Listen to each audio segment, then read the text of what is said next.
Hi, I'm Lisa Travis. I'm a Texas Master Naturalist, member of the Blackland Prairie chapter. Today we're going to be talking about getting started in identifying the most common trees around North Central Texas, around the DFW area. The tool we're going to be using is this tree ID brochure, Trees of North Texas. This is something that I put together for the trainees of our chapter. So it does focus on the trees of North Central Texas, the DFW area. If you don't already have a brochure, I would encourage you to go ahead and print one out. There's a link to print out the PDF of the brochure in the comments of this video. So if you don't already have one, I would encourage you to do that so you'll have it to refer to as we go through. And if you have the brochure in front of you, you'll notice that it does say key to the broadleaf trees. So what do we mean by broadleaf trees? That doesn't exclude trees that have narrow leaves, but we are excluding the things that have pine needles, the scales that are leaves that are so reduced that they're basically just overlapping scales. So pretty much all the things that have the type of leaves we would normally refer to as leaves. So we're excluding the conifers, basically. The good news for us here in North Central Texas is there's really only one common native conifer, and that is the eastern red cedar. So if you see a conifer around here, it's most likely going to be the eastern red cedar. And if it is a tree with broad leaves, with regular leaves, then we can go right onto the brochure. So we'll start on the very front. We have just a couple of questions to answer that will divide the trees up into some manageable groups. So the first thing we're going to be looking at is, are the leaves simple or compound? Simple leaves are, just like they sound, a leaf that is just one unit. It can be lobed or it can be just oval shaped, but it is only one unit, as opposed to a compound leaf, which is divided up into two or more discrete leaflets. So let's look at that a little bit more closely, because this is an area that does trip up beginners more than anything else. Um, this is a black willow, and it does have simple leaves, but this is one that people ask me about sometimes, because the twigs are very slender and green, and you might mistake this for compound leaves. So let's look at the best way to determine that. So the leaf, a simple leaf, grows directly from the twig. And there will always be a bud at the base of a true leaf. Sometimes it's more obvious than others, but there's always a bud there for the new leaf. So a related clue is looking at the leaf scar. So a leaf scar is what's left when you break off a leaf. So here you've broken off the leaf, and first of all, the bud is much more obvious, and the leaf scar itself is a very definite mark. It's not just a piece of the leaf removed. It often, you can see the bundle scars where the veins were attached. You can, in this one, you can definitely see the epidermis where the different parts of the leaf are more visible. So this is a good clue too, that you have a true leaf there. A compound leaf, on the other hand, here we have an entire unit that is one leaf. So all of this is one leaf. It's a number of leaflets growing from a non-woody stalk. So this right here, this is the rachis, which is really just an extension of the leaf stem, which we call the petiole. So this is, the rachis is just an extension of the leaf stem. Okay, there's no bud at the base of a leaflet.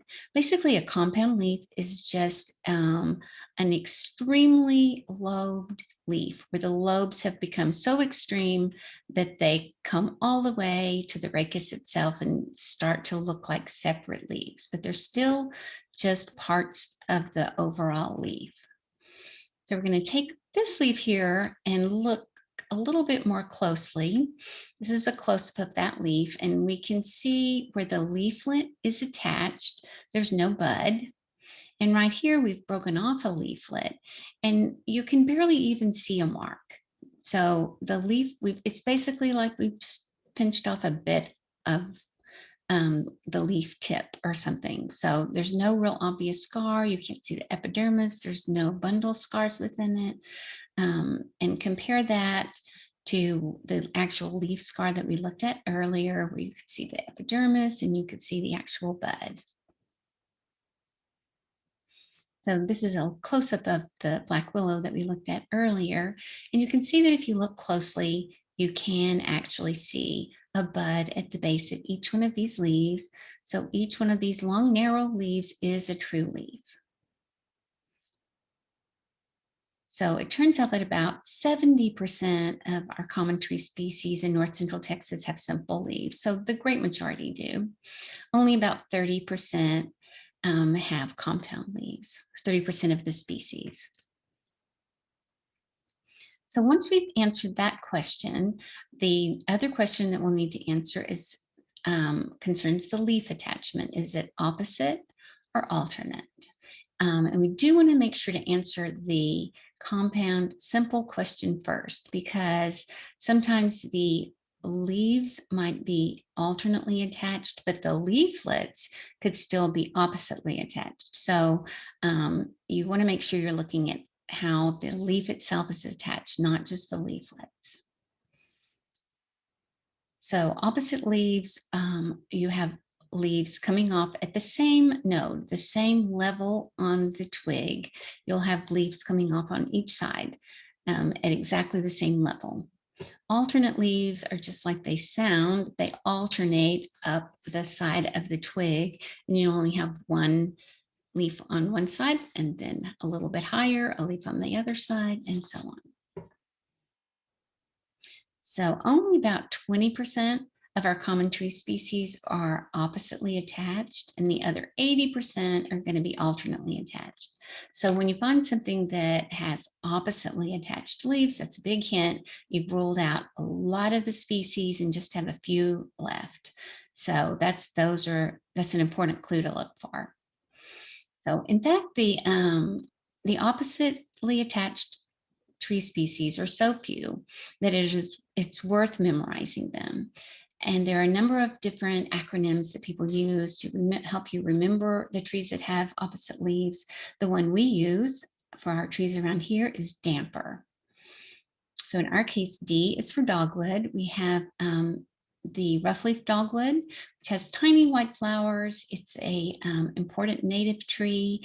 It's not as showy as the flowering dogwood that you see in East Texas and east of there.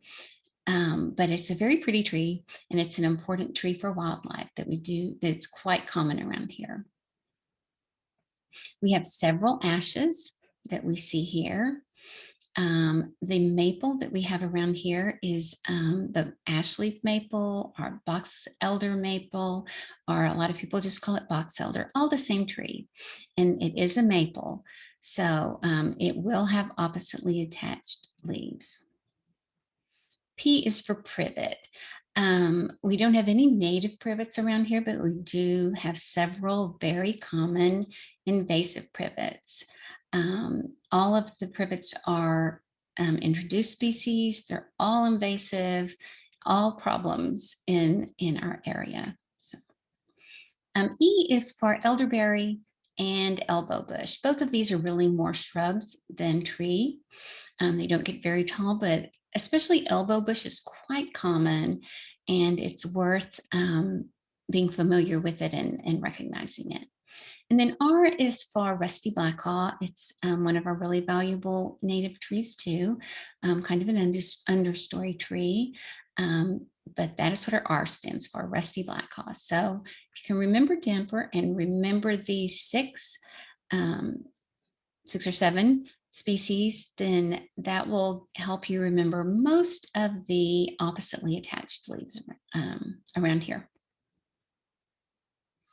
So once you've answered just those two questions, you'll have divided your trees up into four main groups.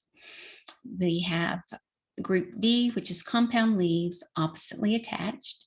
This makes up only about 10% of the species around here, so only about 4 or 5 um, tree species that have this type of leaf. We have simple leaves oppositely attached. This is another 10%. Again, about 4 or 5 species fall in this category. Then we have the compound leaves alternately attached. This makes up about 20%, so around 10 or so species that have compound leaves alternately attached. And then the rest of them, so the other 60%, are in the big group of simple leaves alternately attached. So we take a few extra steps to divide those trees down a little bit further because there's so many of those. But basically, those first few questions get you divided into the 4 main groups, and this will tell you what specific page in the brochure to be looking at. So again, I want to encourage you to get the brochure and take it out and start practicing identifying some of the trees that you find around you here in North Texas.